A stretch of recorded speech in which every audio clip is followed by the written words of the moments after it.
स्वरूपोपलब्धये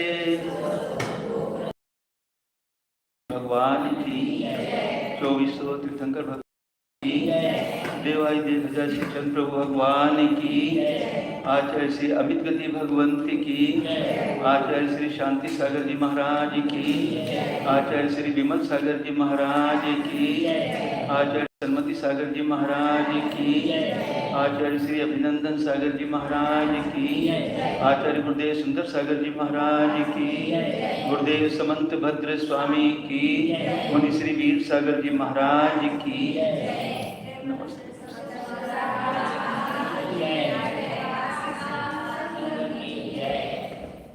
मरण कंडिका ग्रंथ है, आचार्य अमित गति सूरी द्वारा विरचित है।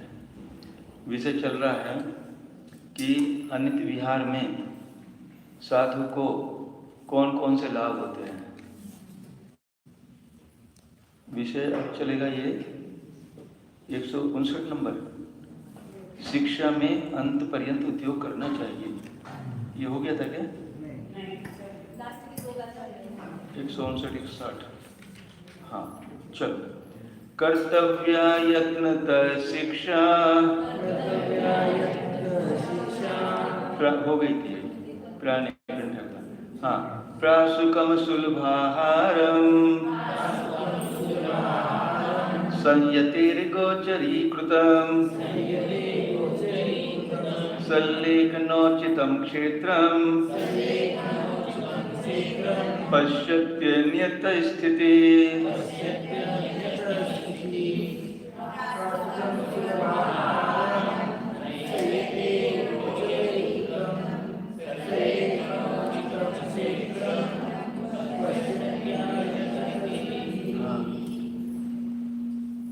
अनियत विहारी को अनेक अनेक क्षेत्रों में विहार करते हुए क्षेत्र का ज्ञान हो जाता है कि किस क्षेत्र में जाने से संयम का पालन होगा, किस क्षेत्र में जाने से गोचरी यानी आहार आसानी से सुलभ हो जाएगा।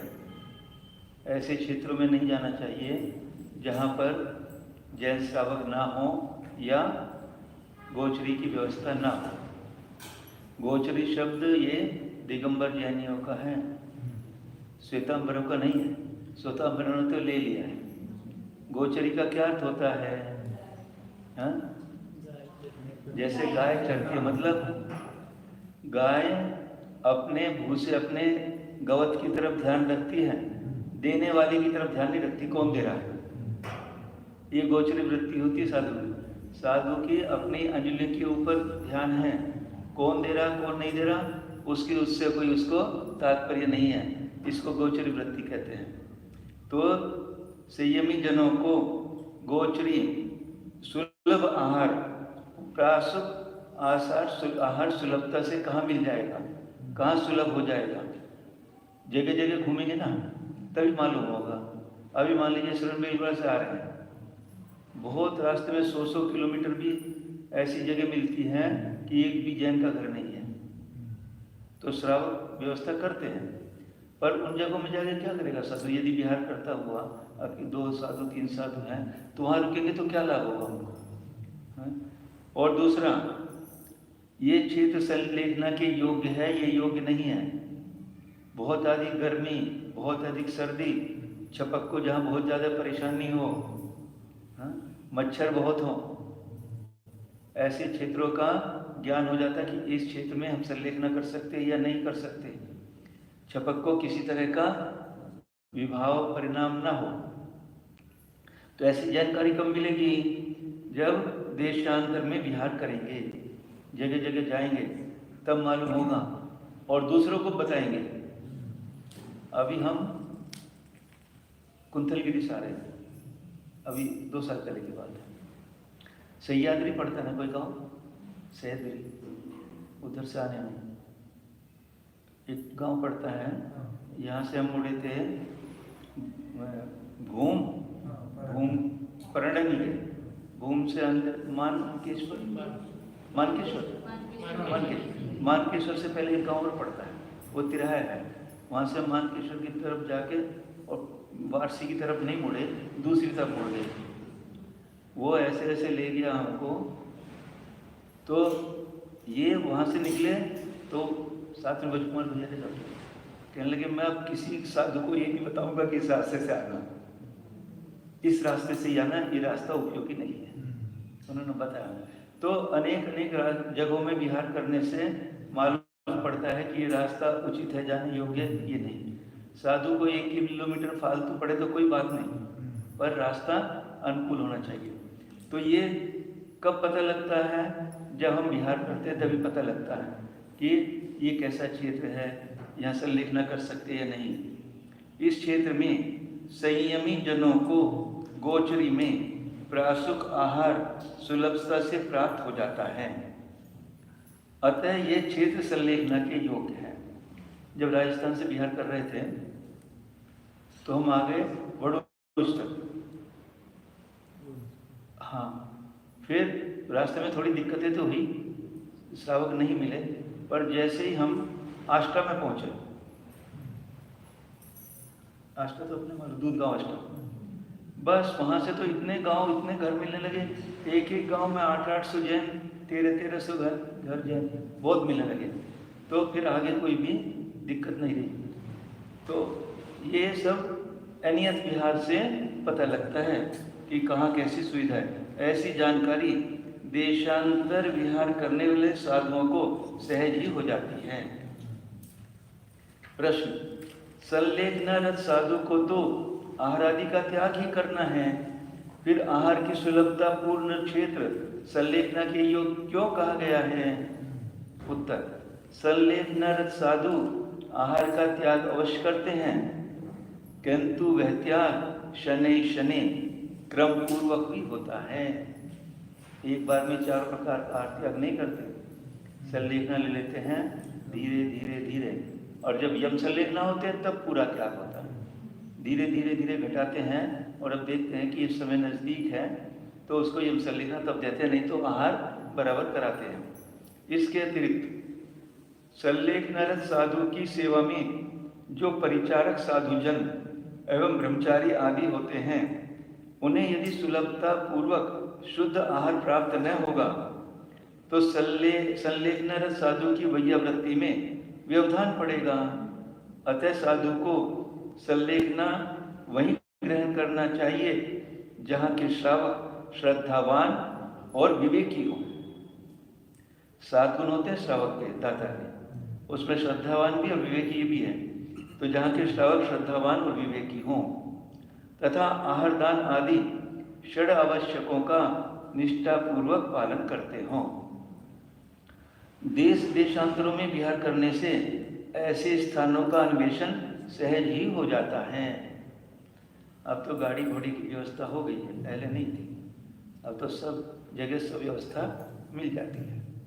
हाँ, आगे अनियत विहारी अप्रतिबद्ध होता है। श्राविके नगरे ग्रामे वस्ता उपधो गणे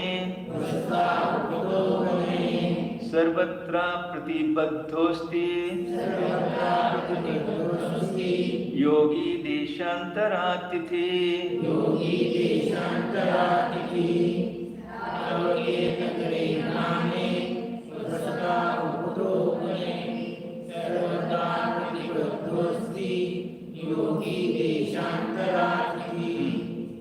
योगी देशांतर अतिथि, देश देशांतर का अतिथि होने वाला योगी श्रावकों में, नगर में, ग्राम में, वस्ती में और उपकरण में और संघ में, संघ में सर्वत्र अप्रतिबद्ध अस्ति। अप्रतिबद्ध होता है अर्थात उसमें ये भाव नहीं रहता कि ये मेरा है, हाँ, मेरे कमरा, मेरी पुस्तक, मेरा कमंडल, मेरी पीछी, नहीं। उसका किसी भी उपकरण में, संघ में, श्रावक में, नगर में ये ममकार रूप भाव नहीं रहता कि ये मेरा है।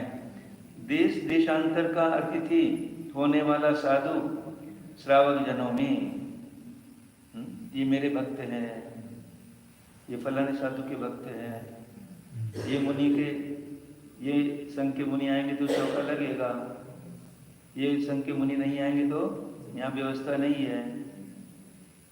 ऐसा नहीं होता। ये मेरे भक्त हैं, ये मेरे भक्त नहीं है, ये तो फलाने के भक्त नहीं, ऐसा ममकार उसको नहीं होता। देश देशांतर का अतिथि होने वाला साधु श्रावक जनों में, नगर में, ग्राम में, वस्तिका में, उपकरणों में और संघ में सर्वत्र ही अप्रतिबद्ध होता है, अर्थात यह मेरा है, इस प्रकार के संकल्प से रहित होता है।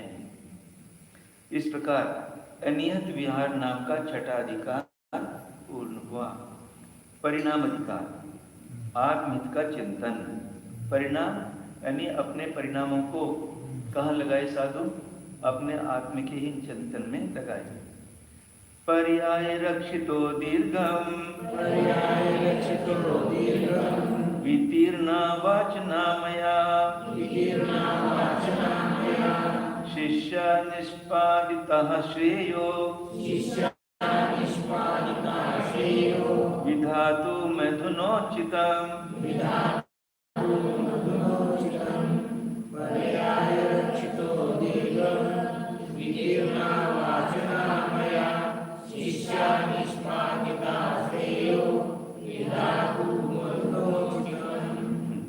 अब जो समाधिरत साधु है क्या विचार करता है? मया पर्याय रक्षित दीर्घम, मैंने दीर्घ काल से ज्ञान, दर्शन, चारित्र और तपरूप पर्याय का पालन किया है। वितीर्णा वाचना, वाचना भी मैंने वितीर्ण की है, बांटी है, खूब उपदेश किए। शिष्या निष्पादिता, और मैंने शिष्यों को भी व्युत्पन्न किया है, निष्पादित किया है, शिष्य भी बनाए हैं। श्रेय विधातुम अधुना अधुना उचितम, अब मुझे क्या श्रेष्ठकर है? मुझे अब विधातुम अधुना, मुझे अब अपना हित करना उचित है, श्रेष्ठकर है। श्रेय माने अब मुझे अपना हित करना ही उचित है। अब तो बस थोड़ा समय। कितना समय? हाँ भाई, काकी कितना समय? आचार्य कह रहे बहुत कम समय। अब तो बहुत कुछ कर लिया, बच्चों की शादी भी कर दी, घर भी संभाल लिया, अब सब मैं फ्री हो गई। अब तो मुझे क्या करना? हित करना ही लगता है। क्या ऐसा नहीं आता? देखो कैसे जा रहे हैं, छोटे छोटे भी जा रहे, बड़े भी जा रहे हैं। आयु कर्म न छोटे को देखता न बड़ों को। किस समय ये पर्याय पूर्ण हो जाएगी? तो जिस समय ये विचार आ जाए कि बस अब मैंने बहुत कर लिया, अब तो मुझे आत्म कल्याण में लगना चाहिए, कुछ भी टाइम नहीं है, ऐसे निकल जाएंगे। देखो जैसे हमारे 2 महीने नाते पोते में निकल गए, पता लगा क्या? देखो सोचिए 2 महीने हो गए क्या आपको? 23 को आए थे यहाँ पर और आज कितनी हो गई? 24। 2 महीने कैसे निकल गए? ऐसे ही 70 साल निकल गए अंजलि में पानी की तरह। माता जी 81, 82, 83 निकल गए। आप तो कल्याण के मार्ग पे आ गए, सामने वालों को बता रहे अब टाइम नहीं है। ये तो बराबर सोचते हैं, हमें चिंता नहीं, आयु कर्म कभी भी आ जाए, हम तो तैयार हैं, किसी भी समय आ जाए, रात दिन हर समय तैयार है। तो आचार्य कहते हैं अब मैंने सब कुछ कर लिया है, अब तो मुझे अपने आत्महित में लगना चाहिए। मैंने दीर्घकाल तक ज्ञान, दर्शन, चारित्र और तपरूप पर्याय का पालन किया है, वाचनाएं भी दी हैं, अर्थात आगमानुसार निर्दोष ग्रंथ और उनके अर्थ का दान भी दिया है, तथा शिष्यों को भी उत्पन्न किया है। अब मुझे अपना हित करना उचित है। जब एक आचार्य समाधि लेते हैं तो अपना आचार्य पद भी किसी योग्य शिष्य को दे देते हैं, वो भी भार अपना निकाल देते हैं, अभी मुझे ये क्यों करना है, और अपना भार छोड़कर बस आत्म साधन में लग जाते हैं। प्रश्न, परिणाम शब्द का क्या अर्थ है? उत्तर, अभी तक मेरा समय स्वयं पर कल्याण में व्यतीत हुआ है, किंतु अब आज से मुझे अपना हित करना चाहिए, अपने ही हित में लगना चाहिए। इस प्रकार के मनोभाव को यहाँ परिणाम शब्द से कहा गया है। अब तो बहुत शिष्य बना लिए, बहुत कल्याण कर लिया, स्वयं पर कल्याण हो गया, अब तो मुझे स्वयं का ही कल्याण करना चाहिए, ऐसी भावना मुनि करते हैं। किमालंदम परिहारम भक्ति त्यागमुतेंगिनीम पादोपगमनम किम किम जिन कल्पम श्रियाम्यहम्।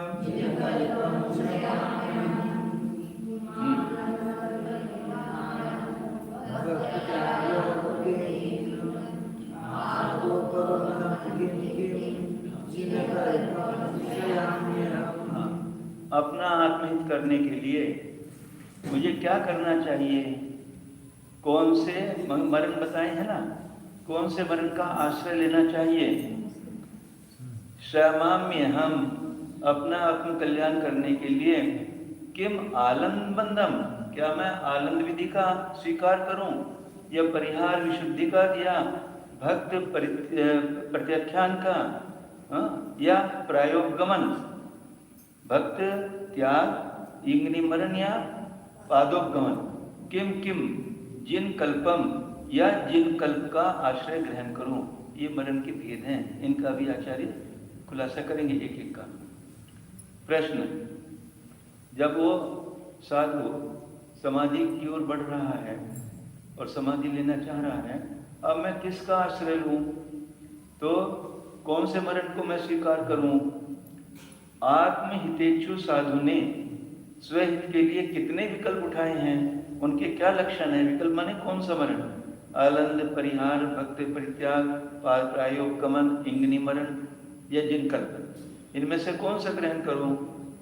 उत्तर, आनंद विधि, परिहार विधि, भक्ति त्याग, इंगनी, प्रायोगमन और जिन कल्प। इस प्रकार यहाँ आत्महित के लिए 6 विकल्प अर्थात संन्यास विधि के 6 प्रकार कहे गए हैं।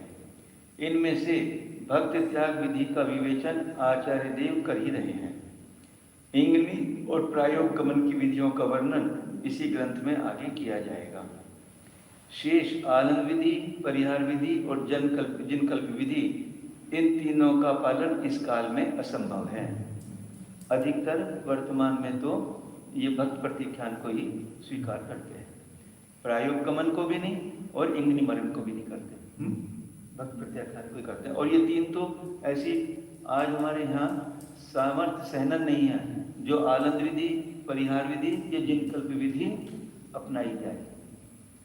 एक जिन कल्प विधि में तो पहले 6 महीने, फिर 8 महीने, फिर 12 महीने निराहार, ऐसे पानी के ऊपर कुछ ऐसी विधि है, पूरा नहीं मालूम है, पर ऐसे बहुत कठिन विधि है। वर्णन है, आगे कहीं आएगा इनका। तो ये इस काल में असंभव है, क्योंकि ये तीनों अतिशय रूप से उच्च कोटि के साधु का आचार है, जो महामुनियों की अति श्रेष्ठ संलेखना के अभ्यास का साधनतम हेतु है। इनका वर्णन भगवती आराधना गाथा 157 की टीका में है, जिसे अवश्यम एवं पढ़ना चाहिए। भक्त प्रत्याख्यान के लिए प्रयत्नशीलता, समय हो रहा है 4 बज रहा है। हाँ, इनका वर्णन, इनका सबका वर्णन उसमें 157 में किया होगा। यदि पढ़ना हो तो कल निकाल सकते हैं। हाँ, पर अभी वर्तमान में भक्त प्रत्याख्यान की उपयोगिता यही कर पाते हैं। भक्त यानी भोजन का धीरे धीरे त्याग करना, भोजन को कम करते करते कायिक और कषायक दोनों को क्रश करते हैं। हाँ हाँ चलो इसे पूर्ण करते हैं।